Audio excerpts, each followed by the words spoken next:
You know, I can definitely relate to working full time, but, you know, still trying to fit in all of the good, healthy stuff with healthy eating and exercising and, you know, stress reduction, which is all really important. So, you know, I am married, so a little bit of personal information. I'm married to my wonderful husband, William Thornton, of 15 years. I think it's been 15 years.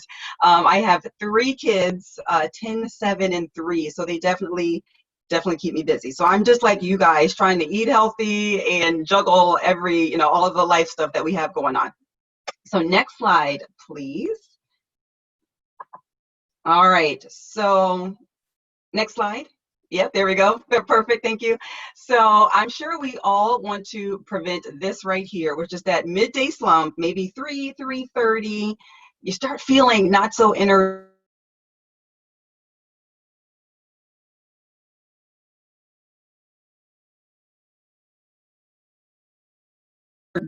And of course, this can happen not feeding your body the healthy food. So let's talk, you know, a little bit about this. How do we prevent this? It's really important that we make sure that we are eating healthy lunches, that we're preparing healthy, balanced lunches for our kids, and ourselves. So it's really important for the whole family. Next slide. So here you see an image. How do we build a healthy lunch? How do we build a healthy meal in general? So you'll see half of our plate, we have non-starchy vegetables. We really want to load up on these because they are high in fiber. They have lots of vitamins and minerals and something called phytonutrients as well. So lots of vegetables, the non-starchy ones specifically, on half of your plate. We want to include some sort of healthy carbohydrate. So here it looks like they have some whole wheat bread. So that's a fourth of your plate. The other fourth should be our lean protein source. And then you can also add some fruit on the side if you want a little sweetness to go with your lunch. And then you can also include the milk, whether it's dairy milk or a plant-based source of milk. So these are the items we want to have in our meal. So let's talk about how do we actually, you know, put this together. Next slide. All right, so you'll see in the bottom right, I have included an image of that balanced plate so that you can keep that in your mind as we are going through these different food groups. So remember, 1/4 of your plate, we want to be those healthy carbohydrates. So examples of that, your starchy vegetables, corn, peas, potatoes, beans, lentils, winter squash. I know potatoes get a bad rap. You can eat potatoes, whether it's white potatoes or sweet potatoes. You can eat your potatoes. Your white potatoes have vitamin C. Your sweet potatoes have vitamin A. If you eat the skin, you get even, you know, more fiber. So starchy vegetables are okay to include on 1/4 of your plate. They come out the ground. They are natural veggies. We want to eat those. We want to include our whole grains. You can include that instead of the starchy vegetables, or a combination. So your whole grains include brown rice, your whole wheat bread, your whole wheat pasta. Those are examples of your whole grains. So we want to eat our whole grains, again, because they're high in fiber. Again, they have the vitamins and minerals and also phytonutrients. So our body needs 25 to 35 grams of fiber a day. The only way to get that in is to make sure you're eating fiber-rich foods from your breakfast all the way to the end of your day. So our starchy vegetables have the fiber, our whole grains have the fiber, and also fruit. So a fruit is a healthy carbohydrate as well. I know a lot of people will say to me, well, fruit has too much sugar, I can't eat fruit. But no, you can eat fruit. Fruit is healthy. It's natural sugar. Any carbohydrate that you eat is going to turn actually into sugar. So whether it's corn, peas, fruit, it all turns into glucose, which our body uses for energy. Now, if you have diabetes, you do have to be careful with how much carbohydrates you're eating at one time, but you can still incorporate that fruit. So these are examples, again, of that healthy carbohydrate. So think about right now, like what is in your pantry and your refrigerator that you can incorporate, what carbohydrate can you incorporate in your lunch today? You don't have to avoid the carbs at your lunch. Your body needs them. Every meal, actually. Your body needs carbohydrates at breakfast, lunch, and at dinner. Okay, next slide. Okay, we're going to be moving on to protein. So we want to make sure we have the protein. 1/4 of our plate is our protein. So maybe it's chicken. The size of a deck of cards is a good amount. So the size of a deck of cards or your palm is a good amount. You can incorporate fish, which is lean protein. The size of a checkbook is a good amount. And try to eat fish twice a week if you can. That's the recommendation. So it's lean, but the fat that it does have, it's omega-3s in there, which is good for your heart. Turkey is really lean. Your lean ground turkey or lean ground beef. So when you're looking at the front of the package of your ground beef or ground turkey, it should be at least 93% lean. 99% lean is even better. I mean, that's more lean. You may have to add some more seasonings to make it tasty, because it's going to be a little bit more drier, of course. But lean ground turkey, lean ground beef. You can do lean cuts of steak as well. So if you do eat steak, you want to cut off the fat that you do see. If it says sirloin, loins are going to be leaner, as well as round. Like, so your top round, bottom round, those are your leaner cuts of steak if you are going to eat your red meat. If you're a vegetarian, of course, your tofu is a good source of protein. Now, of course, your beans also have protein as well. They also have carbohydrates. So these foods on this list are strictly your protein foods, but do keep in mind, for our vegetarians, your beans do have protein as well, and so does your nut butters, like peanut butter and your nuts. Those have protein as well.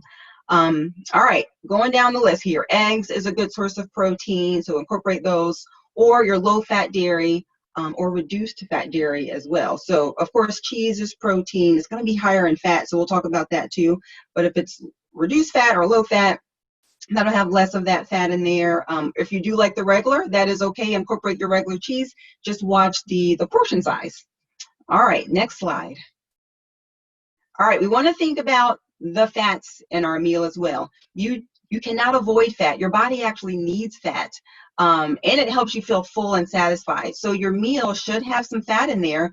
We just want it to be mostly healthy fat. So you may have to think, how can I incorporate these healthy fats into my diet? You may have to think about this a little bit. You know, your nuts and seeds are a great source of fat. So you might add your almonds in, your sesame seeds, sunflower seeds, even chia seeds, flax seeds. Those have omega-3s in them, and you can figure out, well, how can I add these chia seeds and flax seeds to my meals? Maybe it's a smoothie, maybe in your yogurt, or maybe in your oatmeal. Those are some examples. I mentioned the nut butter. So those have lots of good healthy fats as well. So when you're looking, go to your pantry maybe right now if you're at home, and look at your peanut butter or your almond butter.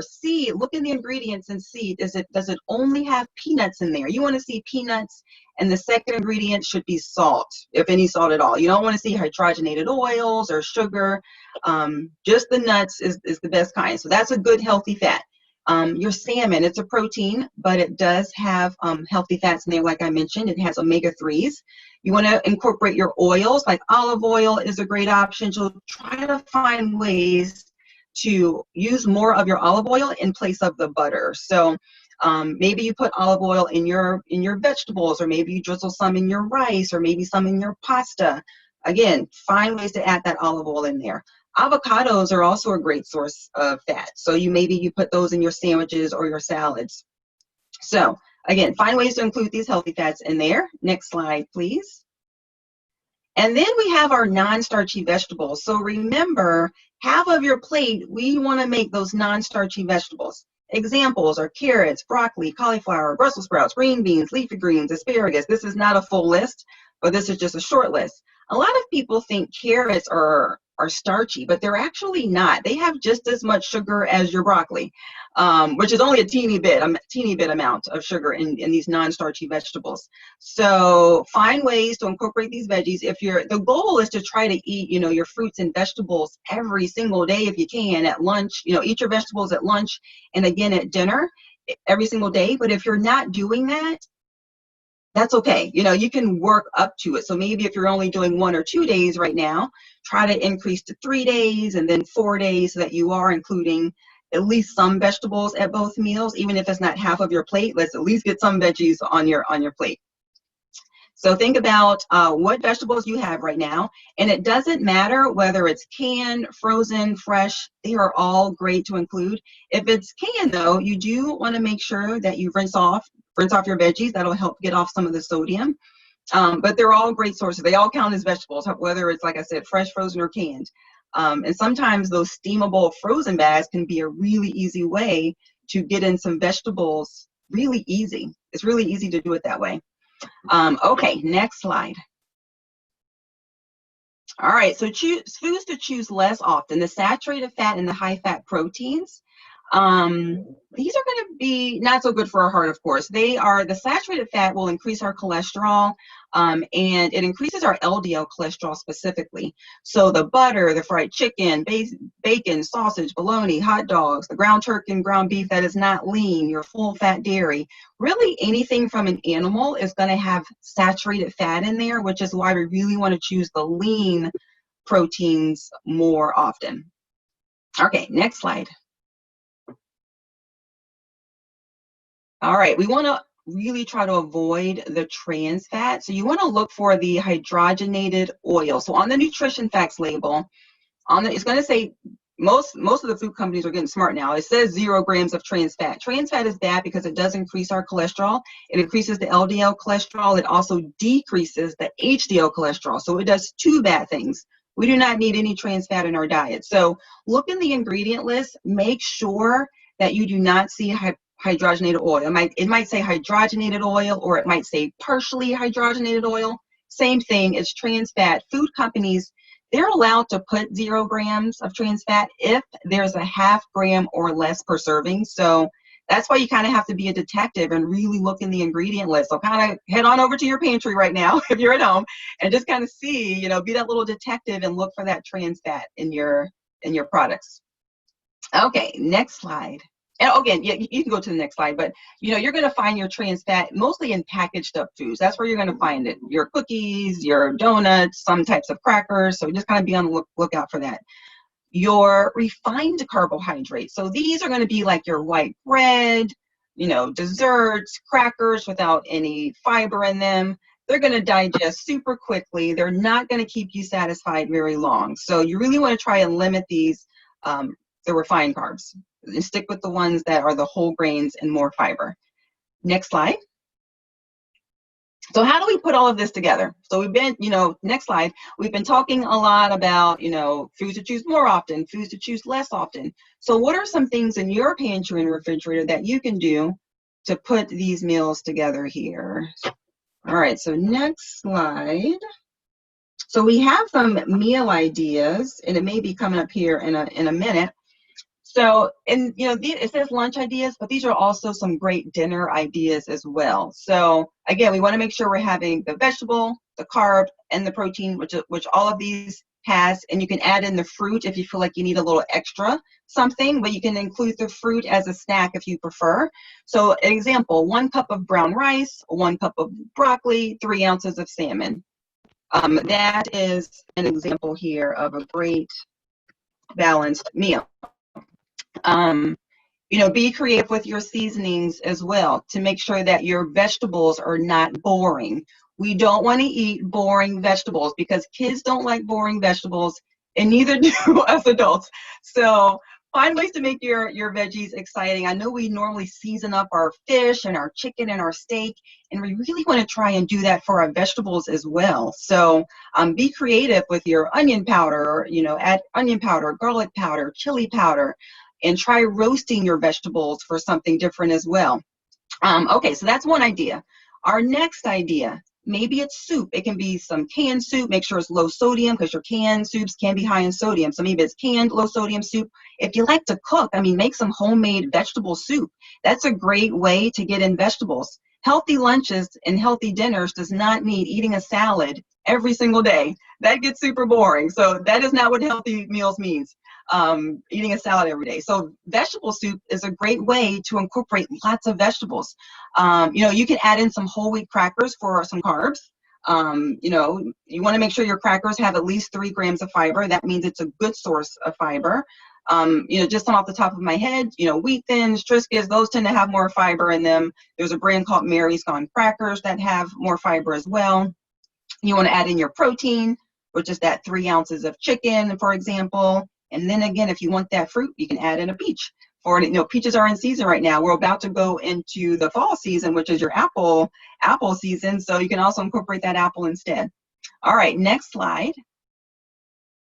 We're going to go to another idea for a meal. This is a meal that does incorporate a salad. So if you eat a salad, we want to make sure it's exciting, not boring. I know they have those packs of lettuce in the grocery store, maybe a few things of carrots, you know. You can incorporate that for some easy, of course, you know, to help out, prepare your salad. But let's add in some more stuff to make it a little bit more exciting. So maybe you add in some black beans for some protein and some healthy carbs, and they have lots of fiber. And these are just examples of things that to throw in your salads with different textures and different flavors. So your leafy greens, do a combination of romaine lettuce, kale, spinach. Incorporate your carrots, radishes, cucumbers, tomatoes. Throw in some roasted vegetables. You may not have tried that before, but it's super delicious to roast some broccoli or roast asparagus and put that in your salad. Red onions are great. Again, if you like to cook, try pickling your onions for a different flavor. Any fruit is great. Throw in some healthy fats from your seeds and your nuts. You can even put in some starchy veggies, corn and peas. Throw in avocados. You can put even a little, maybe a fourth of a cup of brown rice, quinoa, whole wheat pasta for some added excitement. And then for some more protein, add in some tuna. It could be canned tuna, or to make it super easy, grab those packs of tuna where you don't have to drain anything. You just rip it open. Super duper easy. And okay, let's go to the next slide here. For our last idea is our sandwich. Normally our sandwiches are our go-to lunch ideas, especially for the kiddos. So maybe, chicken sandwich on whole wheat bread.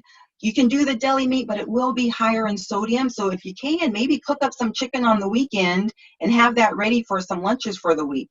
And then make your lunch exciting as well. Add in some avocado on that sandwich. Get it, experiment with different types of mustard and put in your onions and lettuce and tomato to make it exciting. Instead of the chips, maybe for the crunch, you're gonna add in maybe some celery or carrots or maybe even some red bell peppers or green bell peppers. Dip it in some hummus, or maybe the kids and you might like just to dip it in some dressing.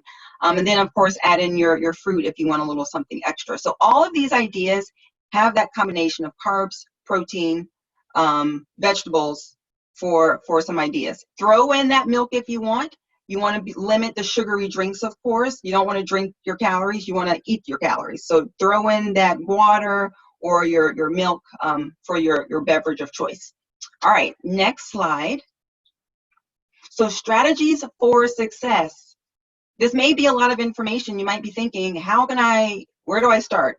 So start small, plan out a few ideas here. Plan out a certain amount of lunches for the week. Maybe it's just 1 or 2 lunches or 1 or 2 dinners that you're going to plan out for the week to help you be successful.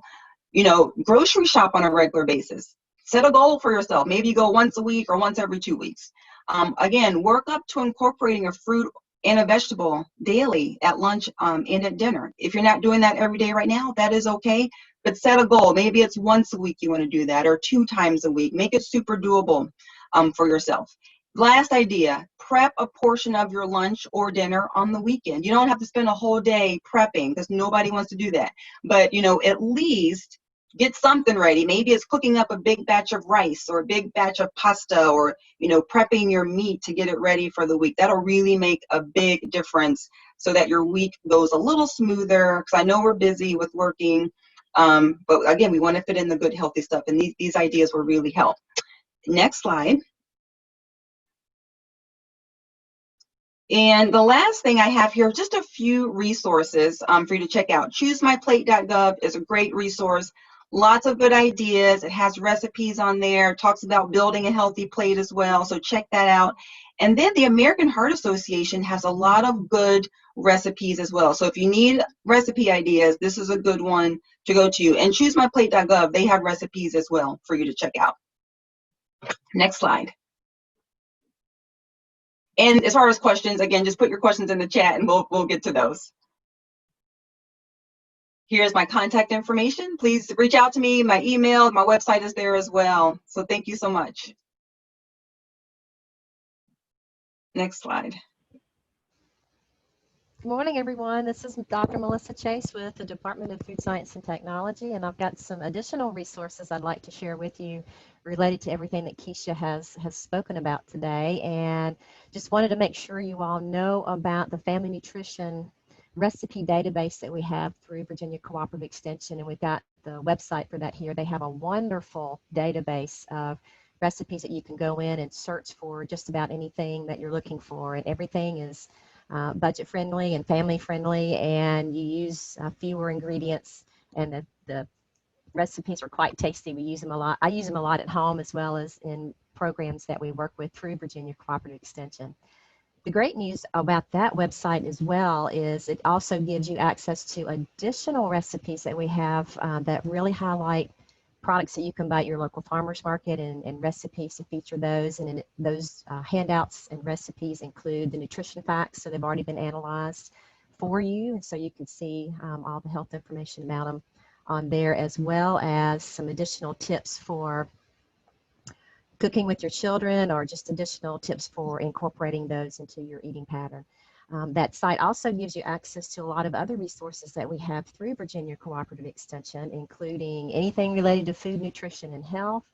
We've had some questions come in today related to safe food, and we have a lot of information related to that as well. So we encourage you to spend some time on our website and get to know us a little bit better, and the program areas that we cover. We've already mentioned Choose My Plate, and so I won't mention anything additional there, but it is a wonderful website, and so we use it a lot in our programming as well. And it's also based on the dietary guidelines, so we're excited to be able to use those wonderful resources, and they're all free.